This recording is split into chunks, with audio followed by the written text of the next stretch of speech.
అంటే ఈ మేకలు కాసేవాళ్ళు, గేదెలు కాసేవాళ్ళు ఉంటున్నారు. పట్టణ ప్రాంతాల్లో కూడా ఇప్పటికే ఆ దరిద్రం వచ్చేసింది. అపార్ట్మెంట్లు అడిగితే మీరు ఇంకెవరిని అడగక్కర్లా. దాన్ని ఏమంటారు, క్లౌడ్ కిచెన్లు ఉన్నాయి కదా, వాళ్ళని అడగాలి. వృద్ధులకి రోజు పొద్దున్నే నెలకు 6,500 7,000 ఇస్తే పొద్దున్నే ఇడ్లీ, లేకపోతే పొద్దున్నే ఒక టిఫిన్, మధ్యాహ్నం భోజనం, రాత్రి భోజనం, చపాతీలు ఇస్తున్నారు. ఇవి ఎందుకు తీసుకుంటున్నారు? కోడలుంటే, కూతురుంటే, కొడుకుంటే తీసుకుంటారా? బెజవాడ, గుంటూరు, వైజాగ్ ఎన్ని చోట్ల జరుగుతున్నాయి. 6,500 7,000 రూపాయలు నెలకి. ఈవెన్ తెనాలి లాంటి చిన్న ఊళ్ళకి కూడా జరుగుతున్నాయి, మున్సిపాలిటీ ఊళ్ళలో కూడా. ఏంటంటే ఒక 50 ఏళ్లకో 100 ఏళ్లకో ఇట్లాగా పొద్దున్నే క్యారేజ్ వాళ్ళే తీసుకొచ్చి ఇచ్చేస్తారు. వీళ్ళు తర్వాత కడిగేసి ఇచ్చేయాలి. పొద్దున్నే వాళ్ళు అది పెట్టేసి ఇస్తారు. వాళ్ళు 6,500 నెలకి.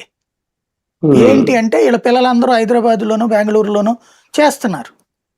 వీళ్ళు ఇక్కడ పట్టణాల్లో అపార్ట్మెంట్ ఏదో ఫ్లాట్ కొనుక్కునో ఇల్లు తీసుకునో ఉంటున్నారు. వీళ్ళు ఇక్కడ ఇంట్లో పనులు చేసేవాళ్ళు ఎవరు లేరు, వండేవాళ్ళు ఎవరు లేరు.